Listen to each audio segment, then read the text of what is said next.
Mike, down at that end, you got a minute.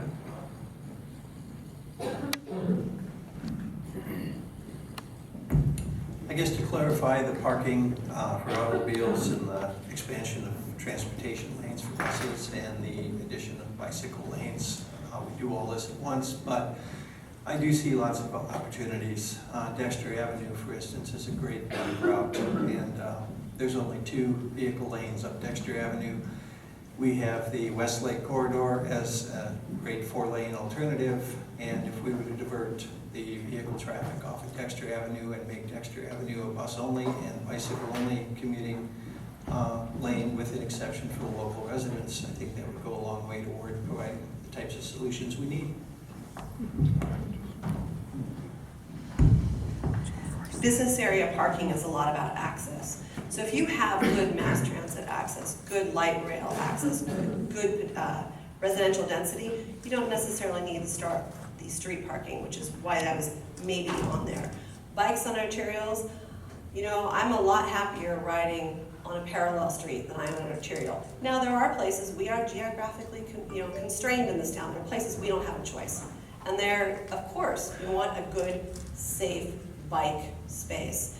And as far as discouraging auto use, you know, carrot or the stick? Do we want to make it impossible to live here, or do we make it so attractive to use light rail?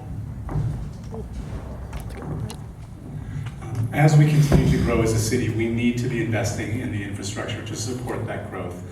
We've talked a lot about investing in public transit today. We talked about public safety. The parks question came up. We absolutely need to make sure that we have the parks and open space for folks. I think the math is 120 acres, not 1,200 acres for 120,000 people, but we're gonna have to, you know, we can't continually add acres, and so we're gonna have to figure out how we use our park space smartly. And that means making sure that everyone has access to play fields, that folks have access to places where they can walk their dogs, that we have the access to just the energy that we all get from green spaces where we can be a part of them. I don't know if I gave the right answer about microhousing, but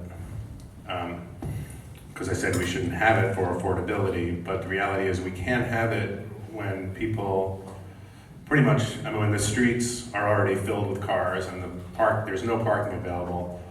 How can we say that these people are not going to have cars? So they're going to add cars to the street, they're going to make parking worse, and then we don't have the transit to support it. So microhousing may work in the right situation with the right rules, but not like it is right now.